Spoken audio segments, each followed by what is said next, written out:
नमस्कार दोस्तों, stock market studies में फिर से एक बार आपको बहुत-बहुत स्वागत है। तो आज मैं फिर से आपके सामने कुछ इंपॉर्टेंट कंपनी का अपडेट शेयर करने वाला हूँ, तो इस वीडियो को पूरा देखिए और अभी तक आपने चैनल को सब्सक्राइब नहीं किया तो जरूर कर लीजिएगा, क्योंकि इसी चैनल के माध्यम से आपको कंटिन्यूअसली इन्फॉर्मेशन और अपडेट्स मिलता रहेंगे। तो फर्स्ट जो कंपनी उसका नाम है क्लीन साइंस वहाँ पे जाता हूँ, CDSL, तो सेंट्रल डिपॉजिटरी सर्विसेज लिमिटेड। देखिए CDSL के ऊपर एक बहुत बड़ा गुड अपडेट है।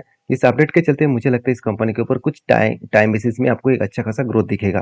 देखिए एक बहुत बड़ा इंस्टीट्यूशन ने इसके ऊपर एक टारगेट रखा है। वो टारगेट किस बेसिस में रखा, किसने रखा, उसके बारे में चर्चा करूंगा। उससे पहले मेरा व्यू क्या है वो मैं आपके साथ शेयर करूंगा। देखिए पॉइंट ऑफ व्यू से अगर देखा है तो कंपनी के जो क्वार्टर रिजल्ट है वो भी इस बार अच्छा खासा देखने को मिले। पिछले सालों की तुलना से बहुत शानदार सेल्स हुआ। एक्सपेंस को कंपनी मिटाने के बाद कंपनी का net profit first time company 63 crore से 129 करोड़ बना, मतलब डबल के आसपास कंपनी प्रॉफिट जनरेट किया। तो डबल के आसपास नहीं, डबल से भी ज़्यादा। तो बेस्ट तरीके से एक रिजल्ट कंपनी पब्लिश किया और इसी रिजल्ट के चलते हुए कंपनी का अपटाइम टाइम्स में एक अच्छा खासा ग्रोथ दिखेगा। देखिए कंपनी के ऊपर फर्स्ट जब मुझे एक ट्रेड मिला था, फर्स्ट जब मुझे एक स्विंग बेसिस में ट्रेड मिला था, तो उस ट्रेड में मैंने जब मतलब एंट्री लिया था, तब मैंने आपके साथ शेयर किया था कि इस ट्रेड बहुत जल्द से जल्द आपको टारगेट अचीव करा सकते हैं। तो वो ट्रेड कहाँ पे था, मैं आपको आपके साथ शेयर करूँ।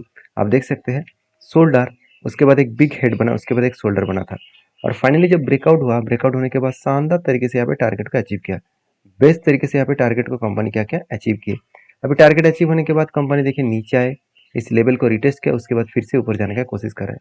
अभी देखिए जो रेंज इसका लाइफ टाइम हाई था, उसी लेवल को वो क्या किया है, फाइनली ब्रेकआउट किया और ब्रेकआउट कंफर्मेशन भी किया। अभी देखिए वही लेवल को वो रिटेस्ट करके ऊपर जाने की कोशिश कर रहा है, मतलब यहाँ से एक अप टेन जर्नी होने का चांसेस है। और इसीलिए शायद बड़े एक इन्वेस्टर ने इसके ऊपर एक होल्डिंग का सलाह दिया। वो होल्ड किसने दिया, hold central depository services target 2169 के आसपास। वो टारगेट मैं नहीं दे रहा हूँ आपको, कौन टारगेट दे रहा है, ईस्ट इंडिया सिक्योरिटीज लिमिटेड।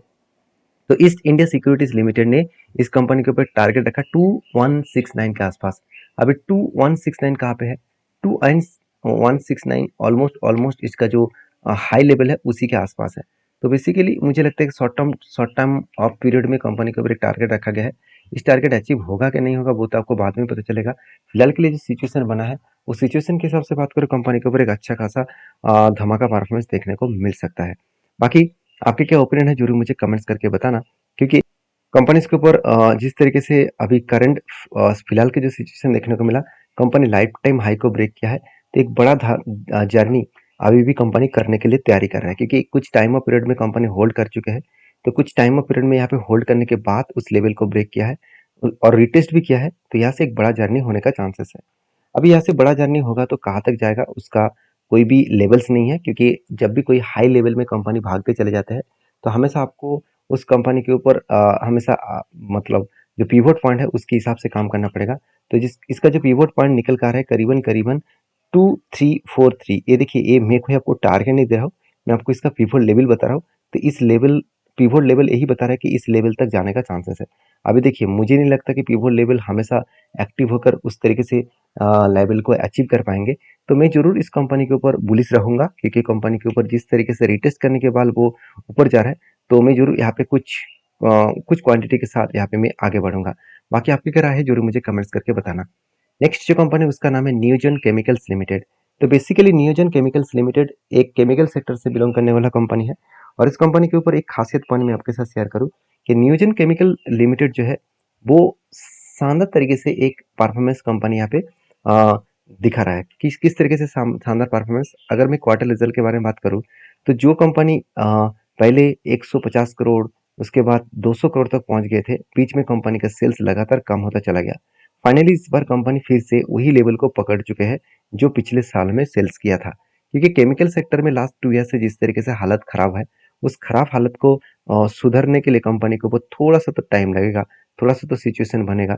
तो उस बेसिस में बात करें तो कंपनी के ऊपर एक अच्छा खासा यहाँ पे ग्रोथेबल लेवल्स देखने को मिला है। अभी देखिए कंपनी के ऊपर एक्सपेंस और कंपनी के नेट प्रॉफिट के बारे में बात करूँ, देखिए 14 करोड़ से 17 करोड़ बना। 14 करोड़ से 17 करोड़ बना, अच्छी बात है, कंपनी बेस्ट तरीके से रिजल्ट किया। और दूसरी बात, कंपनी के लास्ट 3 क्वार्टर्स को देखेंगे तो उतना खास ग्रोथ नहीं था जिस ग्रोथ को कंपनी क्या किया है, बीट किया है। तो अभी क्वेश्चन ये है कि सर कंपनी प्रॉफिट अच्छा किया और इस बार पिछले सालों की तुलना से company year of year basis में अच्छा खासा प्रॉफिट किए, मतलब ईयर ऑफ ईयर बेसिस में कंपनी एस्टीमेट को बीट किया, क्वार्टर क्वार्टर बेसिस में भी एस्टीमेट को बीट किया, तो कंपनी के ऊपर जर्नी होना चाहिए था, मगर हुआ कुछ उल्टा। रिजल्ट आने के बाद ही कंपनी गिरते चले जा रहे हैं। इसका कोई क्या रीजन है? एक्चुअली रीजन तो आप यहाँ पे देख लीजिए। कंपनी के साल भर के अगर डेटा दिखा दूं, तो ईयर ऑफ ईयर बेसिस में कंपनी का प्रॉफिट में क्या हुआ? लॉसेस, सॉरी, प्रॉफिट डाउन होता देखने को मिला। तो ऑलमोस्ट आप बोल सकते 13% के आसपास यहाँ पे करेक्शन देखने को मिला, और यही करेक्शन का वजह है शेयर में गिरावट। तो जो लोग सोच रहे हैं कि सिर्फ रिजल्ट देखकर ही आपको पता लग जाएगा कि हाँ बहुत धमाका परफॉर्मेंस हुआ, ऐसे बिल्कुल नहीं। अंदर बहुत सारे चीज और बहुत सारे डेटा देखना पड़ता है। तो बेसिकली मैं यही कहूंगा कि जो न्यूजन केमिकल्स कंपनी है, कोई खराब कंपनी है। अगर खराब होता तो इंस्टीट्यूशन पहले जो इन्वेस्टमेंट करके रखे थे उसको बेचकर भाग जाते। उल्टा हुआ क्या? एफएस के पास जो 4.5% होल्डिंग था वो बढ़ के हो चुके 4.5% के, सेम टू सेम होल्डिंग है। डीएस के पास जो 14% होल्डिंग था वो बढ़ के हो चुके 22%। तो क्या इंस्टीट्यूशन बेवकूफ है? मुझे नहीं तो लगता कि उतना बेवकूफ है, क्योंकि प्रोमोटर ने जो माल बेचा उसी का फायदा डायरेक्टली इंस्टीट्यूशन उठा रहा है। तो कुछ कुछ ना कुछ तो पॉजिटिविटी है इस कंपनी के ऊपर, जिसके चलते कंपनी के ऊपर एक जर्नी अपकमिंग टाइम्स में अच्छा देखने को मिल सकता है। बाकी देखिए इस कंपनी के ऊपर एक गुड अपडेट है। इंडियंस न्यूजन after Kotak sees fast move as, मतलब कोटक महिंद्रा बैंक ने क्या किया, सॉरी कोटक सिक्योरिटीज ने क्या किया, इस मतलब न्यूजन के ऊपर एक अप ट्रेंड टारगेट दिया, मतलब एक अप ट्रेंड बाइंग का एंट्री दिया। तो स्टार्ट्स विद बाई, तो बाई करने का सलाह दे रहा है। वो कौन दे रहा है? आप खुद ही देख सकते हैं, कोटक। तो मैं पहले बोल चुका हूँ, किसी भी इंस्टीट्यूशन अगर किसी कंपनी के ऊपर बाई सेल का रिकमेंडेशन कर रहा है, आपको उसको देखकर टूट मतलब उस कंपनी के ऊपर टूट मत पड़ना है।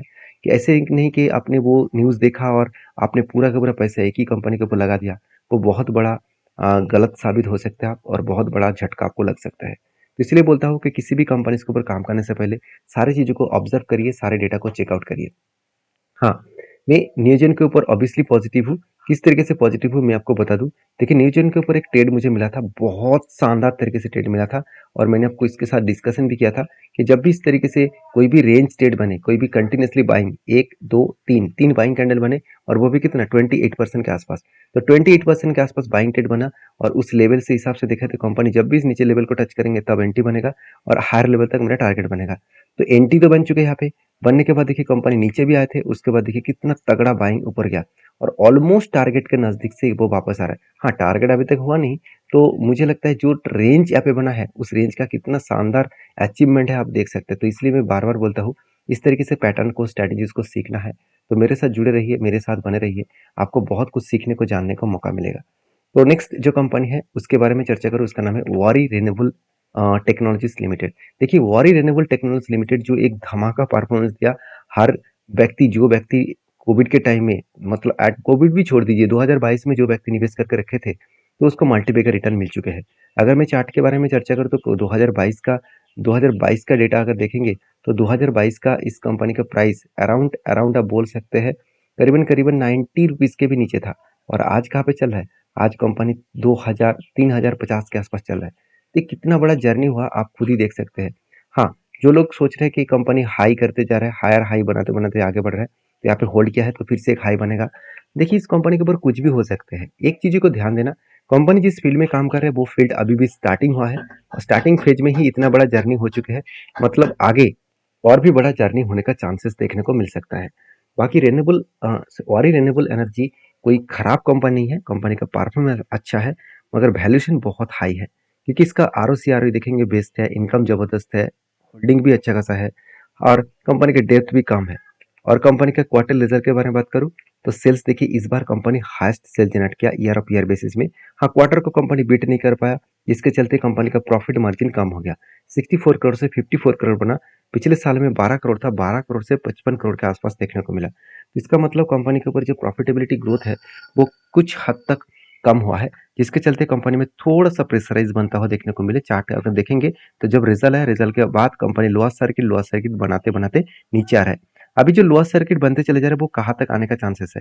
देखिए बेसिकली देखा है तो कंपनी के ऊपर यहाँ पे एक स्ट्रांगली कंपनी का क्या है, एक सपोर्ट जोन है करीबन 1870 के आसपास।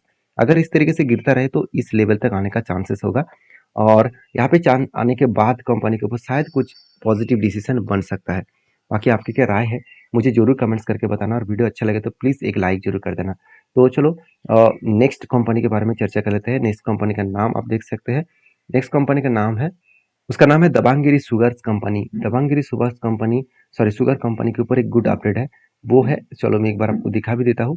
देखिए कंपनी अभी तक यहाँ पे कोई डिस्कशन नहीं किया गया है, तो एक बहुत बड़ा अपडेट कंपनी जल्द से जल्द आपको देने वाली है।